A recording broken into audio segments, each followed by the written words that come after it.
11명의 자녀 중에서 누구를 제일 사랑하십니까? 어떤 사람이 존 웨슬리의 어머니에게 이런 질문을 던졌습니다. 존 웨슬리의 어머니는 이렇게 대답했습니다. 병에서 회복되기 전까지는 아픈 아이를요. 집으로 돌아오기 전까지는 집 나간 아이를 가장 사랑합니다. 우문의 현답이지 않습니까? 이 대답이 바로 죄로 인해 고통당하는 인간을 향한 하나님의 마음이라고 생각됩니다. 본문의 14절은 뱀에게 저주를 내리시는 하나님의 말씀입니다. 인간을 타락하게 만든 장본인 뱀에게 하나님은 먼저 저주를 선포하셨습니다. 선악과를 먹게 한 것이 엄청난 죄악이기에 하나님께서 직접 확실한 저주를 내리신 것입니다. 사실 뱀의 말처럼 아담과 하와가 즉각 죽지는 않았습니다. 도리어 그들의 눈이 밝아졌습니다. 하지만 그들의 눈이 밝아져서 본 것은 자신들이 하나님을 만나기에 적합하지 않다는 사실이었습니다. 가장 엄중한 형벌은 본인이 수치와 두려움을 느끼는 것입니다. 불신결혼하고 나니까 하나님과 멀어집니다. 이혼을 하고 나니까 교회 나가기가 꺼려집니다. 눈이 밝아지는 것이 이런 결과를 가져옵니다. 성경에서는 실족하게 하는 자는 화가 있다고 했습니다. 그래서 뱀 목사, 뱀 상담과 뱀 지도자들이 나중에 가장 큰 벌을 받을 것입니다. 지도자는 아무나 하는 것이 아닙니다. 말씀을 그럴듯하게 인용하는 것 같지만 뱀에게는 말씀이 들리지 않습니다. 그것이 저주입니다. 리처드 도킨스가 옥스퍼드 대학의 석좌 교수지만 만들어진 신이라는 책에서 그는 하나님은 없다고, 신은 만들어진 존재라고 썼습니다. 영국의 한 공영방송에서도 나와서 신의 길, 인간의 길이라는 제목의 프로그램을 방영했는데 예수님이 여러 영웅들을 짜집기한 신화일지도 모른다라고 주장을 했습니다. 이들이 모두 선악과를 먹게 하는 자들입니다. 이런 사람들은 이 세상에서 흙을 먹고 온몸으로 이 땅의 더러운 것들을 휩쓸고 다닙니다. 말씀이 들리지 않기 때문입니다. 사단은 완전히 패배할 존재입니다. 예수님의 초림 때 십자가에서 결박당했고 예수님이 재림하실 때 완전히 패배할 것이 바로 사탄입니다. 그러나 완전히 죽지는 아직 않았습니다. 그래서 우리는 지금도 으르렁거리는 사탄과 치열한 영적인 전쟁을 치러야 합니다. 그러나 인간에게는 하나님께서 먼저 대안을 주셨습니다. 하나님은 선악과를 따먹은 우리에게 어떤 벌을 내리실까요? 첫째로 우리를 하나님의 형상대로 만드셨기에 대안을 먼저 주시고 나서 벌을 주십니다. 15절입니다.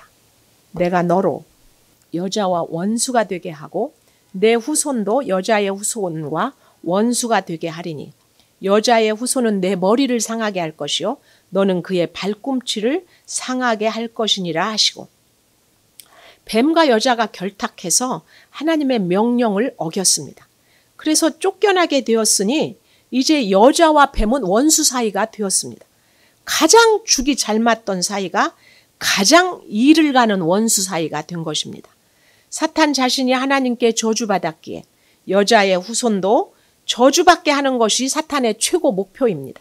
그래서 사탄과 여자의 후손 사이에는 끊임없는 영적 전쟁이 있습니다. 그러나 뱀의 후손은 여자 후손의 발꿈치밖에는 상하게 하지 못한다고 하나님은 말씀하셨습니다. 반면 여자의 후손은 뱀의 후손의 머리를 상한다고 약속하셨습니다. 결국 여자의 후손이 승리할 것이라는 언약입니다. 그래서 이것을 원시복음이라고 합니다. 발꿈치를 상하게 한다는 것은 무슨 뜻일까요? 예수님이 오시지 못하도록 온갖 공격을 사탄이 한다는 것입니다.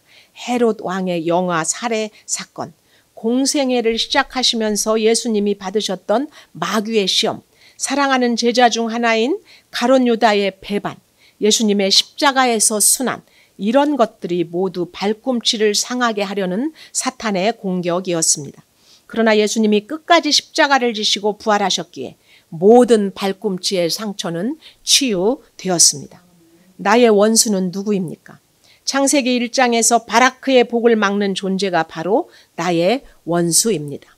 만물을 잘 다스리기 위해서 하나님께 지혜를 구하며 하나님만 바라보아야 하는데 그러지 못하도록 꼬드기는 존재가 바로 나의 원수입니다. 그러나 우리는 원수와 원수가 아닌 것을 잘 분별하지 못할 때가 있습니다. 나를 핍박하고 무시하는 남편이 원수입니까? 그는 원수가 아닙니다. 마약은 원수지만 마약하는 남편은 원수가 아닙니다. 이것을 분별해야 영적인 전쟁을 잘 치를 수가 있습니다. 우리의 원수는 사람이 아니고 그 속에 있는 영입니다. 그 영이 어떤 생각을 하는지를 알아야 합니다. 남편이 교회 가는 것에 간섭하지는 않으면서 아유, 그 교회 너무 덥다는데 우리 시원한 데로 여행이나 갈까? 이번 주는 그냥 아이스쇼나 우리 같이 보러 갈까 합니다. 교회 이야기는 꺼내지도 못하게 하면서 돈도 다 잘 벌어다 주고 지극정석으로 아내에게 잘해줍니다. 그게 핍박보다 더 무서운 원수입니다. 원문에서는 여자의 후손이 단수로 표현되어 있습니다. 하나님께서 주신 대안이 바로 여자의 후손, 동정녀의 몸에서 태어나신 예수 그리스도입니다. 그래서 인류 역사 이래로 여자의 가장 큰 역할은 후손을 낳는 것입니다. 예수 그리스도의 영적 자녀를 낳는 것이 여자가 해야 될 벌입니다. 둘째로 여자와 남자에게 축복의 벌을 주셨습니다. 16절입니다. 또 여자에게 이르시되 내가 네게 임신하는 고통을 크게 더하리니 수고하고 자식을 낳을 것이며 너는 남편을 원하고 남편은 너를 다스릴 것이니라 하시고, 먼저 여자에게는 임신하는 고통을 주셨습니다. 임신하다라는 단어의 원어는 섭섭하다, 고통하다, 근심하다, 모양을 만들다 등의 뜻을 가진 말입니다. 우리가 육적으로 아이를 임신해도 근심하기도 하고 슬퍼하기도 하면서 모양을 만들어 갑니다. 전도를 하려고 해도 이 과정을 반드시 겪어야 한 생명이 주 안에서 태어나게 됩니다.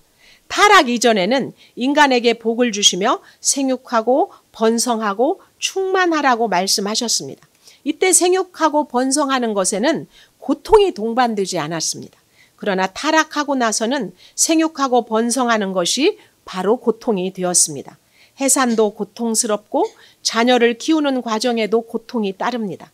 그러면서 하나님의 벌을 받는 것입니다. 벌로 주셨으니 잘 받는 것이 축복의 길입니다. 이것을 저주라 생각하지 않고 벌로 잘 받을 때 축복이 임하는 것입니다. 남편을 원한다라는 표현은 물이 넘쳐 흐르는 것 같은 강렬한 갈망을 의미합니다. 굶주린 자가 먹을 것을 찾아 뛰어다니듯이 여자가 남자의 사랑을 갈망하고 기다리는 것입니다. 남자가 남편이 되는 순간부터 여자가 남편을 원하기 때문에 수없는 고통을 겪습니다. 반면 남편이 여자를 다스린다고 할 때는 가혹하고 착취적인 예속의 의미가 들어 있습니다. 남자들이 죄성을 가지고 여자를 다스리기 때문에 인격적인 다스림보다는 폭력적이기가 쉽습니다.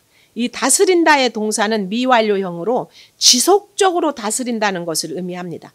원하는 것이 형벌이 되고 그 원하는 남편이 나를 예속하며 다스리기 때문에 인류 역사 이래로 여자는 남편 때문에 깨집니다. 내가 남편을 아무리 원해도 남편은 결혼 후에는 아내를 사모하지 않습니다. 집에 데려다 놓은 아내는 그저 공기 같은 존재일 뿐입니다. 그러니 결혼 생활이 얼마나 갈등 충만하겠습니까? 남편을 독점하고자 하는 갈망으로 요리도 하고 애교도 떨지만 이 모든 것이 그리스도 예수 밖에서는 사랑해서 하는 것이 아니라 다만 주장하기 위해서 자기의 영역을 넓히기 위해서 하는 것에 불과합니다. 뼈 중에 뼈, 살 중에 살이었던 사이가 갈망하고 착취하는 지배와 피지배의 사이로 변해버리기 때문입니다. 그래서 결혼 생활은 고통과 수고뿐입니다. 그럼에도 이 원리에 순종해야 합니다. 고생하면서 아이를 낳고 남편을 사모하고 그 다스림에 복종하는 모습을 보여야 자녀들이 나를 인정합니다. 이것이 원주의 형벌이기에 그리스도 안에서 잘 받아야 되는 것입니다. 그러면 왜 이 여자에게 이렇게 힘든 형벌을 주십니까? 여자의 재료가 남자보다 훌륭하기 때문입니다. 여자는 뼈로 지어졌고 남자는 티끌에 불과한 흙으로 만들어졌습니다. 여자가 남자보다 영리했기 때문에 뱀과도 먼저 이야기를 했습니다. 아담은 거기까지는 생각하지도 못했습니다. 교회에서도 여자들이 더 영성이 있고 말씀도 잘 알아듣습니다.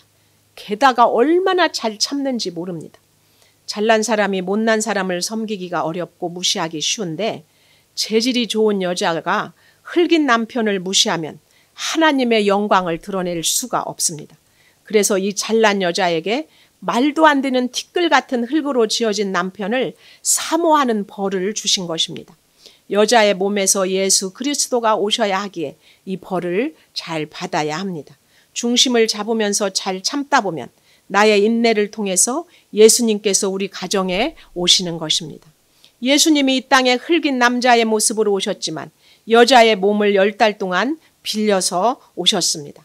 남자의 후손이 아닌 여자의 후손으로 오셨습니다. 이 적용을 남자와 여자에 국한시키지 않고 내가 먼저 돕는 자가 되어서 남을 섬기고 약한 사람을 섬겨야 됩니다. 하나님이 주신 게 많을수록 내 권을 쓰지 않고 낮아지고 죽어져서 하늘의 미랄이 되어야 합니다. 거기에는 발꿈치가 상하는 고통이 따릅니다. 살기 힘들면 그냥 이혼하고 싶은 것이 우리의 마음입니다. 굳이 십자가에 못 박히기가 싫습니다. 그러나 제가 제 인생에서 가장 잘했다고 생각하는 것은 결혼을 지킨 것입니다. 세상 성공이나 입시와는 비교할 수 없을 만큼 힘든 일이 가정을 지키는 일이었습니다. 그만큼 가정을 지키기가 어렵고 괴롭습니다. 그러나 이것이 최고의 면류관입니다. 남자든 여자든 결혼은 지킬 가치가 있습니다. 어떤 남편이든 간에 다스림을 잘 받으면서 가정을 지킬 때 우리에게 축복이 됩니다. 힘든 결혼 생활을 하시는 분은 그만큼 여러분의 재료가 좋은 것입니다. 수준이 높기에 하나님이 감당할 만한 형벌을 주시는 것입니다. 나에게 주어진 고통이 내 죄로 인한 형벌일지라도 구원을 위해 주신 것임을 알고 감사해야 합니다. 우리 집안에 예수님이 오실 기회인데도 발꿈치가 상하는 고통도 당하기 싫어서 피하려고만 하지는 않습니까? 세 번째로 남자에게는 노동을 형벌로 주십니다. 17절에서 19절입니다. 아담에게 이르시되 네가 네 아내의 말을 듣고 내가 네게 먹지 말라 한 나무의 열매를 먹었은즉 땅은 너로 말미암아 저주를 받고 너는 네 평생에 수고하여야 그 소산을 먹으리라. 땅이 네게 가시덤불과 엉겅퀴를 낼 것이라. 네가 먹을 것은 밭의 채소인즉 네가 흙으로 돌아갈 때까지 얼굴에 땀을 흘려야 먹을 것을 먹으리니 네가 그것에서 취함을 입었음이라. 너는 흙이니 흙으로 돌아갈 것이니라 하시니라. 아멘. 상수원의 독을 풀면 모든 물이 오염되듯이 땅이 아담으로 인해서 저주를 받았습니다. 그래서 흙이 엉겅퀴와 가시를 내고 땀을 흘려야만 소산을 먹을 수 있게 되었습니다. 그러니 얼마나 고생과 수고를 해야겠습니까? 하나님께서 이렇게 벌을 주셨기에 남자들에게는 인류 이래로 노동이 고통입니다. 남자들은 배우자가 바람피운 사건으로 하나님께 돌아오는 게 아니라 직장이 없어지고 일이 무너졌을 때 하나님께 돌아옵니다. 직장이 없는 남편을 돈 못 벌어온다고 닥달하지 마시기 바랍니다. 이제 하나님이 불러주실 시간이구나 하고 격려해 주는 것이 남편을 사모하는 아내의 처방입니다. 일이 수고와 노동이 되지 않고 기쁨과 즐거움이 되려면 일을 하나님의 벌로 잘 받아야 합니다. 그래서 아내는 남편이 땀을 흘리도록 잘 도와주어야 합니다. 미하이 칙센트미하이는 몰입의 즐거움이라는 책에서 즐겁지도 중요하지도 않은 것들을 소일로 하며 자란 사람은 어른이 되어서도 인생에서 이렇다 할 의미를 발견하기가 어렵다고 했습니다. 어린 시절의 태도가 나중에 커서 일을 받아들이는 자세에 큰 영향을 미친다고 합니다. 직장일에 몸과 마음을 쏟아붓는 사람은 자기가 하는 일이 중요하다고 느끼는 경향이 있습니다. 돈과 명예, 여가보다 현재 하는 일에 의미와 가치를 부여하고 몰입하는 사람이 자신의 삶이 행복하다고 느낄 가능성이 높다고 했습니다. 심드렁한 백수보다는 자신의 일을 사랑하는 목수가 더 큰 삶의 만족을 얻는 것입니다. 내가 가장 집중할 때는 누군가의 삶에 긍정적인 가치를 더할 때라고 합니다. 남자는 노동이 형벌인데 그것 때문에 내가 깨져서 다른 사람을 살려내야 합니다. 교회가 바로 그런 장소입니다. 구역 모임을 하면서 리더십을 배우고 사람 사이의 관계에 대해서 배우게 됩니다. 말씀을 나누면서 집중하고 말씀에 내 삶을 비추어 보면서 집중하게 됩니다. 이렇게 하나님께 집중하면 직장 생활에서도 집중하게 되어서 벌을 잘 받을 수 있습니다. 수고의 형벌이 하나님의 복을 받게 해주는 축복의 벌이 될 수 있기 때문입니다. 마지막으로 벌을 주신 목적은 영적 후손을 낳기 위해서라고 하십니다. 20절입니다.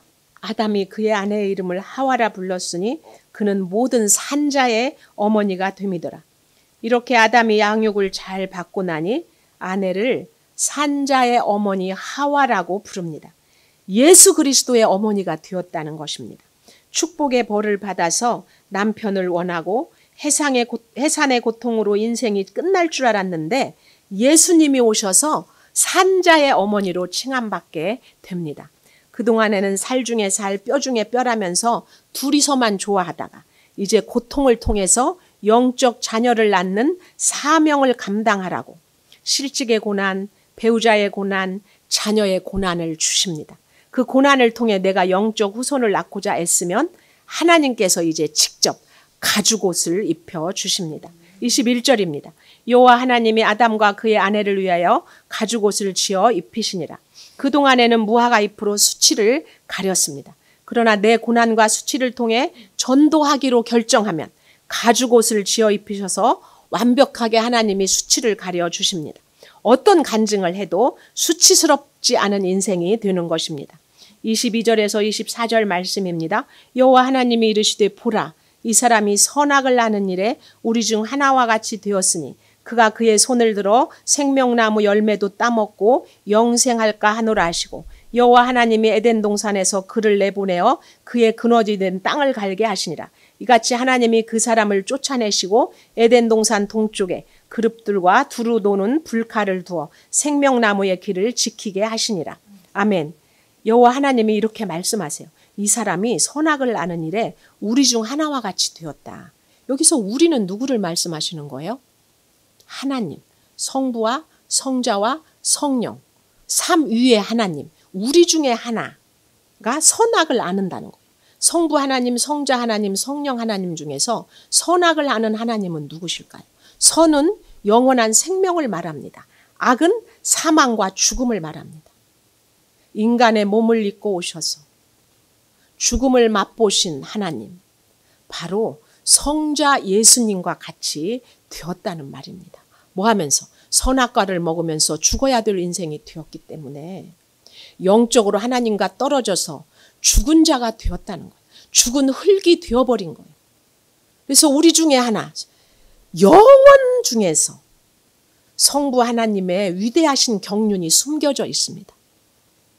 하나님의 hidden will of God, 성부 하나님의 숨겨진 그 뜻, 그것은 영원히 죽어야 될 인간을 하나님이 살려내시겠다는 그 뜻입니다.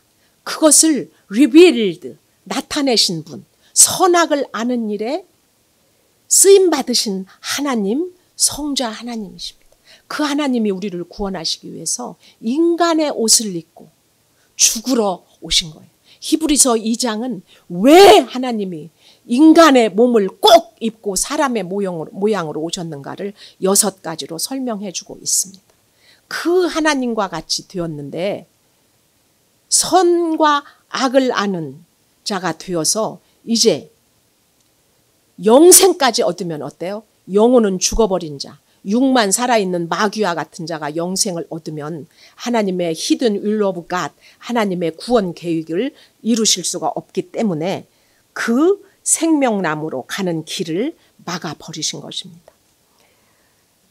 가만히 앉아서 날마다 선악만 따지는 박사들이 영생하려고 생명나무까지 넘보는 것을 하나님은 용서하지 않으십니다. 생명의 주인이 예수님이시기 때문입니다. 생명의 주인은 예수님이시라고 히브리서에서 말씀하고 있습니다. 그 생명을 우리가 가지려면 무엇을 가져야 됩니까? 그래서 예수를 가지면 영생을 갖는 것입니다. 하나님은 그래서 에덴 동산에서 이제 자물쇠를 채워버리시고 오직 예수님을 길로 삼아 들어가는 천국문을 열어놓으신 것입니다. 유전공학을 연구하고 복제인간을 만들어서 영원히 살고자 하는 것이 천국의 길이 아닙니다. 원지로 더러운 육은 이 땅에서 형벌을 받고 흙으로 돌아가야 하고 영이 천국에 가는 것이 하나님의 배려인 것입니다. 무화과 잎으로 가릴 수 없는 나의 죄와 수치를 가죽으로 덮어주시는 간증이 여러분은 있으십니까? 죄와 고난도 영적 자녀를 낳기 위한 것임을 알고 전도와 양육에 힘쓰고 계십니까? 내 힘과 지식으로 생명나무를 해하려는 죄는 없는지 돌아보시기 바랍니다. 말씀을 맺겠습니다. 하나님이 나를 사랑하시기에 벌을 통해서 복을 주시고자 하십니다. 먼저 뱀에게는 저주의 벌을 내리셨습니다. 인간을 타락하게 만든 뱀에게 저주를 선포하십니다. 무조건 잘 된다고 기복만을 부르짖는 뱀 목사, 뱀 상담가가 아니라 선악과를 먹으면 반드시 죽으리라고 말해주는 지도자를 세워주시고 우리 또한 그런 사람이 되기를 원합니다. 인간에게는 하나님께서 대안을 먼저 주십니다. 예수 그리스도가 우리의 대안입니다. 사탄은 이미 저주의 심판을 받았고 예수님의 십자가에서 결박되었으며 재림의 때에 완전히 멸망할 것입니다.